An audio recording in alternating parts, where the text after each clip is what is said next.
नमस्कार दोस्तों, स्वागत है एक बार फिर से आप लोगों का सक्सेस क्लासेस में।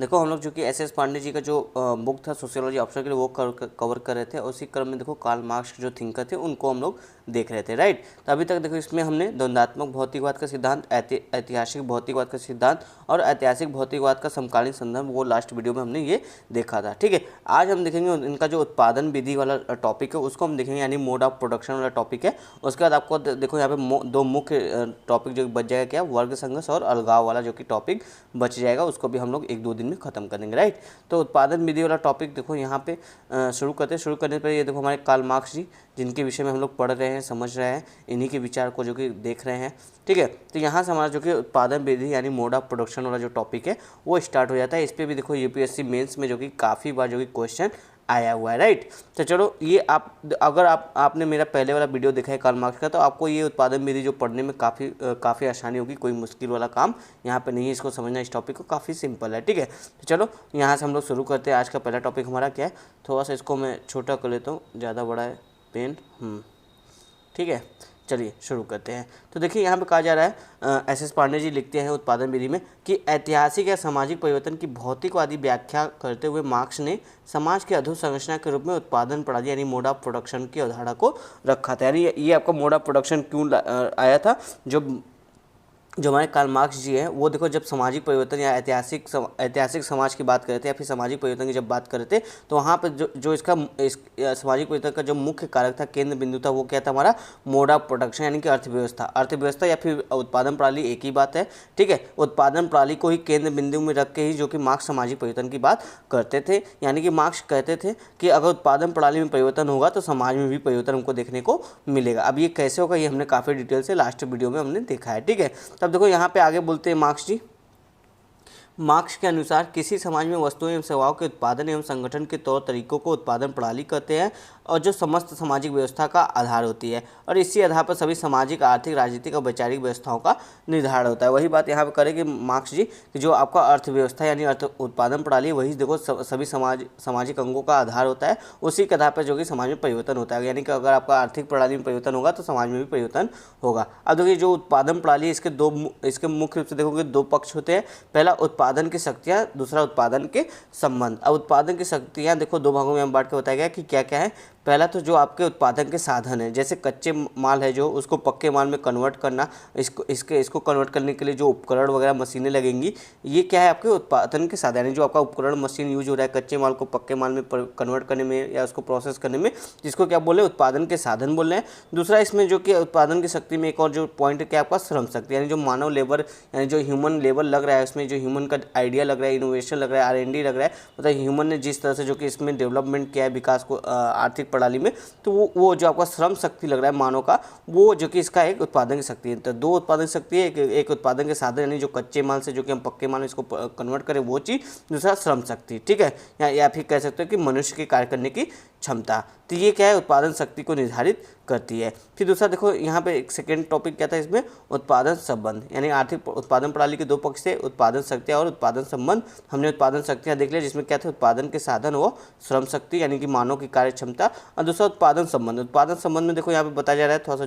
जूम इन कर लेते हैं। हाँ, तो बताया जाए कि जो आपका उत्पादन संबंध है, इन संबंधों को उत्पादन के साधनों पर स्वामित्व एवं वंचितता के आधार पर निर्मित संबंधों जैसे स्वामी एवं दास, सामंत एवं किसान, पूंजीपति एवं मजदूर के बीच पारस्परिक संबंध के रूप में देखा जा सकता है। यानी कि उत्पादन संबंध करने का मतलब है, जैसे यहाँ पे जिसके पास जो साधन का स्वामित्व है, और एक वर्ग ऐसा है जिसके पास साधन जो कि पर्याप्त रूप से उपस्थित है, जो साधन का मालिक है, ठीक है, जिसके पास साधन का स्वामित्व है। दूसरा एक वर्ग है जिसके पास साधन नहीं और साधन का अभाव है, लेकिन वो जो कि अपने मालिक के लिए काम करता है, अपने मालिक के फैक्ट्री वगैरह में काम करता है, उनके वो जो साधन के स्वामित्व है यानी जो मालिक है उनके लिए जो कि काम करता है। यानी दो वर्ग है, एक जो मालिक है, दूसरा जो जिसके पास जो कि साधन नहीं है, यानी कि वो आपका सर्वहारा वर्ग है या फिर मजदूर वर्ग है, ठीक है। तो इन दोनों के बीच में संबंध कैसे बनता है, ये जो काम उत्पादन प्रणाली इसी के आधार पर दोनों वर्गों के बीच में संबंध स्थापित होता है। तो इसी को क्या बोला जा रहा है कि आपका आर्थिक प्रणाली में एक संबंध का संबंध की बात की जा रही है। ठीक है, अब देखो यहाँ पे क्या कहा जा रहा है कि अपने विचारों को द्वंद्ववादी दर्शन पर आधारित करते हुए मार्क्स की मान्यता है कि उत्पादन की शक्तियाँ कभी भी स्थिर नहीं होती, बल्कि तकनीकी विकास के कारण, किसके कारण, तकनीकी विकास के कारण निरंतर विकासमान होती हैं और इसके विकास के साथ साथ इनका उत्पादन संबंधों के साथ तनाव भी बढ़ता जाता है, जिसकी अभिव्यक्ति पुराने उत्पादन संबंधों में वर्ग संघर्ष के रूप में होती है। तो यहाँ पे देखो मार्क्स जी कहते हैं कि जो मार्क्स का द्वंद्ववादी दर्शन था, हमने पढ़ा था काफ़ी डिटेल से, उसमें ये बताया गया था कि जैसे जैसे समाज का डेवलपमेंट, समाज में देखो डेवलपमेंट होता है कैसे, जब तकनीकी विकास होता है, यानी कि जैसे जैसे तकनीकी विकास होगा, आर्थिक प्रणाली में विकास होगा, वैसे वैसे समाज में परिवर्तन हमको देखने को मिलता है। और एक समय ऐसा आएगा जब समाज के विकास का एक क्लाइमेक्स आ जाएगा, जहाँ पे क्या होता है कि वर्ग संघर्ष की स्थिति आ जाती है समाज में, दोनों वर्गों के बीच में तनाव आता है। कौन से दोनों वर्ग, जो अभी हमने देखा था उत्पादन संबंध के रूप में, एक मालिक है, दूसरा मजदूर वर्ग है। ठीक है, यानी जिसके पास जो सब कुछ है और जिसके पास कुछ नहीं है, तो इन दोनों के बीच जो संबंध बना था, इसमें देखो तनाव की स्थिति उत्पन्न होने लगेगी, जिससे देखो क्या आएगा, वर्ग संघर्ष हमको देखने को मिलेगा समाज में। तो यही बात मार्क्स जी यहाँ पे कहते हैं, जब उत्पादन शक्तियाँ अपने विकास के चरम पर पहुँचती है तो पुराने उत्पादन संबंधों के साथ इनका सामंजस्य समाप्त होने लगता है, फलतः नए उत्पादन संबंध अस्तित्व में आते हैं और उसी के अनुरूप अधिसंरचना के अन्य तत्व में भी परिवर्तित हो जाते हैं। यानी कहने का मतलब जैसे जैसे उत्पादन के जो पुराने उत्पादन साधन थे, यानी जो आपका आर्थिक प्रणाली में जब तक डेवलपमेंट नहीं हुआ था तब तक तो संबंध अच्छे थे, लेकिन जैसे जैसे आर्थिक प्रणाली में डेवलपमेंट होने लगा, नई नई तकनीकी विकास आने लगा, तो ये जो आपके संबंध, आर्थिक संबंध थे, आर्थिक आधार पर जो संबंध थे, उसमें देखो तनाव आने लगा, वो नई व्यवस्था की मांग करने लगा, नई टेक्नोलॉजी के आधार पर जो अर्थव्यवस्था की मांग करने लगा, जिससे तनाव आने लगा, जिससे क्या होगा, अगर अर्थव्यवस्था में ये परिवर्तन हो रहा है तो इसके कारण जो कि समाज में भी परिवर्तन हमको देखने को मिलता है। तो इसी आधार पर, यानी उत्पादन के प्रणाली के आधार पर ही देखो यूरोपीय इतिहास को कार्ल मार्क्स ने तीन भागों में बांटा है। पहला प्राचीन उत्पादन प्रणाली, जो कि कहाँ पे था, हमारा प्राचीन समाज में था। दूसरा सामंतवादी उत्पादन प्रणाली, जो कि किस में था, सामंतवादी समाज में था। थर्ड क्या है, पूंजीवादी उत्पादन प्रणाली, जो कि कहाँ हमको देखने को मिला, हमारा पूंजीवादी समाज में। ठीक है, तो आप देखो यहाँ पे थोड़ा सा एशिया समाज के बारे में बताते हैं उत्पादन प्रणाली को लेके, जो कि एक तरह से आप देखो जो ये आपका एशिया कॉन्टेक्स्ट है, इसी को आप अगर इंडिया के आधार पर आप देखोगे तो आप एशिया वाले समाज का स्टडी को इंडिया की स्टडी के आधार पर भी लिख सकते हो। ठीक है, इसी आधार पर इंडिया की स्टडी भी आप बता सकते हो। कभी भी इंडिया के कॉन्टेक्स्ट में आएगा, पूछेगा कि कार्ल मार्क्स ने उत्पादन प्रणाली के संबंध में, भारत के संबंध में क्या विचार था, तो वो यहाँ से हमको देखने को मिल जाएगा। तो देखो ये बोलते कि कार्ल मार्क्स जी एशियाई समाज के विश्लेषण में मार्क्स ने अलग से एशियाई उत्पादन प्रणाली की चर्चा की और इसके प्रमुख लक्षणों के रूप में सामुदायिक स्वामित्व, यानी कि एशिया में उन्होंने देखा जो स्वामित्व कैसा है, सामुदायिक, यानी किसी एक लोग के पास नहीं बल्कि समूह के पास, जो कि पूरे जो समूह है उसके पास जो कि स्वामित्व का अधिकार है। और जो राज्य है वो थोड़ा सा कमज़ोर है, रूढ़िवादी है, या यहाँ पे देखो जो उत्पादन प्रणाली कैसा है, वो स्थिर, यानी कि गतिशील नहीं है, विकासमान नहीं है। अतिरिक्त उत्पादन का अभाव, यानी कि यहाँ पे अतिरिक्त उत्पादन नहीं हो रहा है, मतलब जितनी जरूरत है उतनी ही उत्पादन हो रहा है। और बुर्जुआ वर्ग का अभाव है आदि का उल्लेख किया है एशिया के उत्पादन प्रणाली के संबंध में। तो ये देखो कुछ मुख्य पॉइंट इन्होंने बताएं, और ये सारे पॉइंट क्या इंडिकेट करें, ये सारे पॉइंट यही इंडिकेट करें कि यहाँ पे जो एशिया समाज है, यहाँ पे देखो शोषण कम है, यानी कि यहाँ पे वर्ग संघर्ष, वर्ग तनाव कम है, इसी कारण यहाँ पे शोषण कम है। क्यों कम है, क्योंकि देखो यहाँ पे बोला जा रहा है ना, यहाँ पे देखो ये पॉइंट बोला जा रहा है कि यहाँ पे जो उत्पादन प्रणाली वो कैसी स्थिर है और अतिरिक्त उत्पादन का अभाव है। अतिरिक्त उत्पादन जब तक होगा नहीं, सरप्लस उत्पादन होगा नहीं, तब तक इंडस्ट्री डेवलपमेंट होगा नहीं। इंडस्ट्री डेवलपमेंट ज़्यादा नहीं होगा तो फिर क्या होगा, वर्ग संघर्ष की स्थिति आएगी नहीं। तो वही बोला जाए कि यहाँ पे यानी एक तरह से देखोगे एशिया समाज में शोषण कम है, यहाँ का जो उत्पादन है, उत्पादन शक्ति है वो जो कि स्थिर है, इसमें जो कि गतिमान नहीं देखने को मिलता है। तो इस तरह के कुछ पॉइंट बताते हैं कार्ल मार्क्स जी, जो कि काफ़ी इंपॉर्टेंट है मेरे हिसाब से, आप इसको नोट जरूर करिएगा।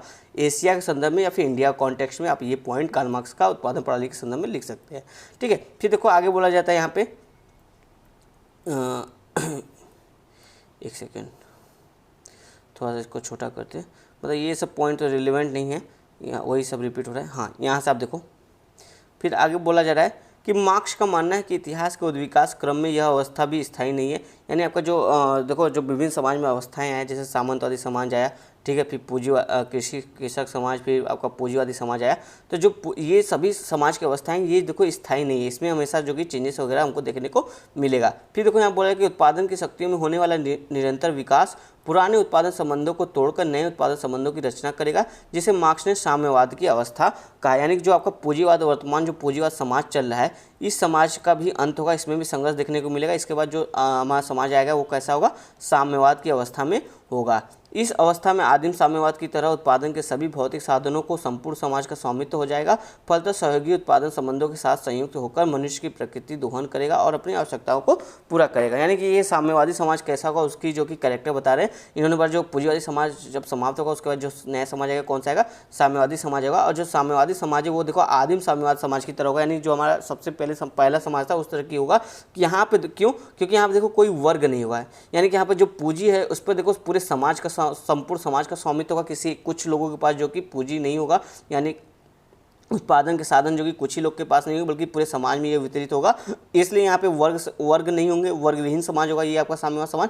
तो वर्गविहीन समाज है तो वर्ग संघर्ष की स्थिति होगी नहीं, तो इसलिए बोले कि ये जो हमारा अंतिम समाज कौन सा होगा, साम्यवाद समाज होगा।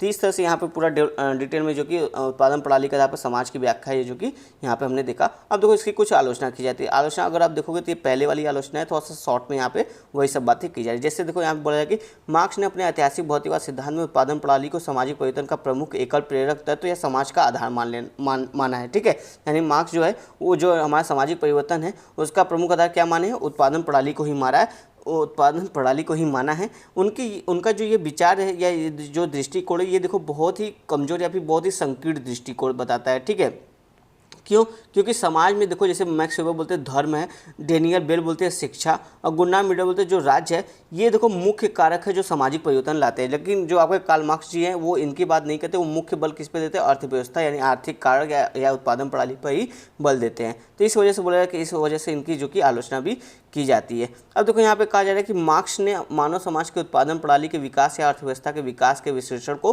अंतर्विरोध के नियम यानी कि लॉ ऑफ कॉन्ट्राडिक्शन पर आधारित किया। यानी कि जो आपको उत्पादन प्रणाली किस आधार पर जो कि हमको देखने को मिलता है, लॉ ऑफ कॉन्ट्राडिक्शन यानी कि अंतर्विरोध के नियम के आधार पर देखने को मिलता है। कैसे, यहाँ पे देखो जैसे बताया जा रहा है कि किसी समाज के उत्पादन प्रणाली के अंतर्विरोध में निहित होते हैं जिसकी प्रवृत्ति संघर्ष के रूप में होती है। यानी कि अंतर्विरोध कैसा है, अंतर्विरोध यानी जो समाज में संघर्ष, दो वर्गों के बीच में संघर्ष देखने को मिल रहा है, वर्ग 1 वर्ग 2, यानी कि जो हैप्स है, जो पूंजीपति वर्ग है, जो हैप्स नॉट यानी सर्वहारा वर्ग है, इनके बीच जो संघर्ष देखने को मिला है उसी संघर्ष को क्या बोले, ये अंतर्विरोध की बात की जा रही है। ठीक है, लेकिन आलोचकों का क्या मानना है, परंतु आलोचकों का कहना है कि सभी समाज के आर्थिक विकास की प्रक्रिया का केंद्रीय तत्व सहयोग होता है जिसकी मार्क्स ने अपने विश्लेषण में अपेक्षा की। यानी कि यहाँ पे देखो आलोचक क्या बोलते हैं, जरूरी नहीं कि आर्थिक विकास के लिए जो कि संघर्ष हो, ये जरूरी नहीं है, कहीं कहीं जो कि सहयोग के साथ भी आर्थिक विकास देखने को मिलता है। अब इसका सबसे अच्छा एग्जांपल देखो जो आपके ग्रुप है, जैसे आपका WTO तो बिगेस्ट ऑर्गेनाइजेशन है, इसी तरह देखो जैसे यूरोपियन यूनियन है, तो यहाँ पे जो यूरोप के जितने कंट्री इसमें शामिल 27-28 कंट्री, वो सभी आपस में सहयोग के साथ जो कि अपनी इकॉनमी को काफ़ी डेवलप कर रहे हैं। जैसे देखो कैसे सहयोग करें, जैसे देखो अपने देश में कोई सामान आ रहा है जा रहा है तो उस पर जो कि जीरो टैक्स लगा रहे हैं, उस पर कोई उत्पाद शुल्क वगैरह ये सब, उस पर कोई मतलब सीमा शुल्क वगैरह नहीं लगा रहे, आवागमन फ्री करे वस्तुओं का। तो मुक्त व्यापार की नीति के कारण मतलब एक तरह से सहयोग करके मुक्त व्यापार की नीति अपना रहे हैं, तो इसके कारण इनकी इकॉनमी काफ़ी डेवलप हो रही है। इसी तरह आप आसियान का एग्जाम्पल ले सकते हो, ब्रिक्स का एग्जाम्पल ले सकते हो, SCO का एग्जाम्पल ले सकते हो। तो ये सभी जो कि ऑर्गेनाइजेशन क्या कर रही है, सहयोग के आधार पर जो कि अपनी इकॉनमी को डेवलप कर रही है। तो मार्क्स ने, आलोचकों का कहना कि मार्क्स ने इस पॉइंट का जो कि उपेक्षा किया है। फिर नेक्स्ट पॉइंट देखो यहाँ पे कहा जाए कि मानव ने इतिहास के उद्विकास क्रम में साम्यवादी अवस्था को अंतिम अवस्था माना है। यानी कि जो आपके कार्ल मार्क्स है, कार्ल मार्क्स ने बोला कि इतिहास का जो विकास है, जो हमारे सामाजिक इतिहास का शुरुआत होता है आदिम समाज से लेकर पूंजीवाद समाज, उसके बाद जो कि अंतिम अवस्था समाज का इन्होंने क्या माना, साम्यवादी समाज को जो कि अंतिम अवस्था बोला कि ये जो कि हमारे समाज का अंतिम अवस्था है और यहाँ पे सब कुछ शांति होगा, यहाँ पे वर्गविहीन समाज होगा, यहाँ पे कोई संघर्ष नहीं देखने को मिलेगा। ठीक है, इस तरह की बात यहाँ पे की गई है। लेकिन देखो यहाँ पे बताया जा रहा है कि यहाँ पे देखो रूस, चीन एवं वर्तमान समाजवादी देशों के व्यवहारिक अनुभवों के संदर्भ में यह बात जो कि असत्य सिद्ध हो चुकी है। यानी कि कहा जाए जैसे कि मार्क्स बोले थे कि अंतिम समाज हमारा कौन होगा, साम्यवादी समाज होगा। लेकिन देखो जैसे रूस है, चीन है, ये जो कुछ देश है जो साम्यवादी विचारधारा के निकट थे, साम्यवादी विचारधारा के आधार पर अपनी कंट्री को रन करते थे, आज ये भी देश देखोगे तो पूंजीवाद में कन्वर्ट हो रहे काफ़ी तेज़ी से, पूंजीवाद विचार के द्वारा ही जो कि काफ़ी तेज़ी से जो कि अर्थव्यवस्था में आगे बढ़ रहे हैं। यानी कि ये देश भी देखो साम्यवाद की धारणा को, जो कि साम्यवाद धारणा जो प्रेरित थे वो इस धारणा को अब छोड़ रहे हैं। यानी कि जो आपका कार्ल मार्क्स का विचार है यह असत्य साबित हमको देखने को मिल रहा है। फिर देखो बोला जाए कि फ्रांसीसी फुकुयामा ने अपनी पुस्तक द एंड ऑफ हिस्ट्री में कहा है कि आज का इतिहास का अंत हो गया है और पूंजीवादी व्यवस्था ही एकमात्र विकल्प के रूप में उपलब्ध रह गया। यानी करेंगे बता कि जो आपके फ्रांसीसी फुकुयामा है, इन्होंने अपनी एक बुक लिखी है द एंड ऑफ हिस्ट्री। इसमें इन्होंने देखो जैसे कार्ल मार्क्स ने बोला था क्या, अंतिम समाज हमारा कौन सा होगा, साम्यवादी समाज होगा। लेकिन फ्रांसीसी फुकुयामा बोलते कि अंतिम समाज हमारा साम्यवादी पूंजीवादी समाज नहीं होगा, बल्कि कौन सा होगा, ये जो पूंजीवादी समाज है यही अंतिम समाज है। लेकिन पूंजीवाद का कैसा स्वरूप, उदार पूंजीवाद, ठीक है। ये आपका राजतंत्र वाला या फिर जटिल या कठोर पूंजीवाद नहीं, बल्कि उदार पूंजीवाद जो समाज है यही जो कि समाज का अंतिम स्वरूप होगा। तो इस आधार पे भी फुकुयामा इनकी आलोचना करते हैं। फिर नेक्स्ट पॉइंट में जैसे देखो इन्होंने एशिया के कॉन्टेक्स्ट में जो कि बातें की थी कि एशिया का समाज जो कि स्थिर है, यहाँ का आर्थिक विकास जो कि गतिशील नहीं है, इस तरह की बातें की गई थी।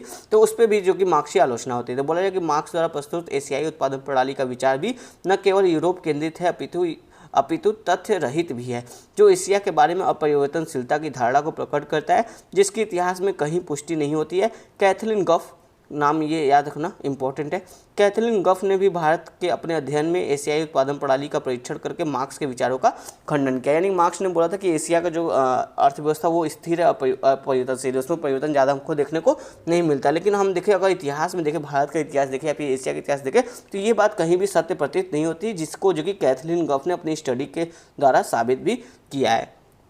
तो इस आधार पर इनकी जो कि आलोचना भी की जाती है। तो देखो कंक्लूजन की बात कही जा रही है यहाँ पे। कंक्लूजन में कहा जाए कि मार्क्स ने किसी समाज के उत्पादन प्रणाली या अर्थव्यवस्था में व्याप्त अंतर विरोधों को उजागर करके न केवल समाज को समझने हेतु एक विशिष्ट अंतर्दृष्टि प्रदान की है, बल्कि नीति निर्माताओं को दिशा निर्देश भी दिया है कि वे इन कमियों को दूर करें और एक आदर्श समाज की रचना की दिशा में आगे बढ़े। यानी कि जो आपका कार्ल मार्क्स का ये उत्पादन विधि वाला जो स्टडी है, यह दरअसल देखो हमको समाज को समझने का एक नया मतलब नज़रिया, दृष्टिकोण प्रदान करता है, ताकि जो समाज में आर्थिक अथवा जो वर्ग संघर्ष की स्थिति देखने को मिल रही है, इन कमियों को जब भी हम नीति बनाए तो इन कमियों को ध्यान में रखते हुए बनाए और इन कमियों को दूर करने की कोशिश करें। इसी आधार पर जो कि हमारी नीति का निर्माण होना चाहिए। तो इस वजह से देखोगे तो ये स्टडी हमको इंपॉर्टेंट हो जाती है हमारे लिए। फिर देखो यहाँ पे कहा है कि निष्कर्षतः हम कह सकते हैं कि मार्क्स का उपरोक्त विचार कुछ कमियों के बावजूद मानव समाज के विकास एवं इनमें होने वाले परिवर्तनों को देखने का एक संदर्श एवं अंतर्दृष्टि प्रदान करता है, जिसमें अन्य दृष्टिकोणों को सम्मिलित करके समाजशास्त्रीय अध्ययन की एक व्यवस्थित पद्धति के रूप में स्थापित किया जा सकता है। यानी कि जो मार्क्स का ये थ्योरी है, देखो एक हमको दृष्टिकोण प्रदान करता है समाज का अध्ययन करने के लिए। इसमें कुछ और जो अध्ययन पद्धति है उनको भी जो कि शामिल करके जो कि इसका एक व्यवस्थित अध्ययन पद्धति किया जा सकता है इस आधार पे। तो यहीं पे आपका उत्पादन विधि वाला जो कि टॉपिक खत्म होता है। उसके बाद जो कि काफ़ी इंपॉर्टेंट टॉपिक कौन सा आता है, आपका वर्ग संघर्ष का टॉपिक आता है। इसको हम लोग देखेंगे नेक्स्ट वीडियो में। और जो भी सारे मैं अभी तक चैनल को सब्सक्राइब नहीं किया, देखो नीचे यहाँ पे सब्सक्राइब बटन होगा, फटाफट सब्सक्राइब करके चैनल के साथ जुड़ जाए। धन्यवाद दोस्तों।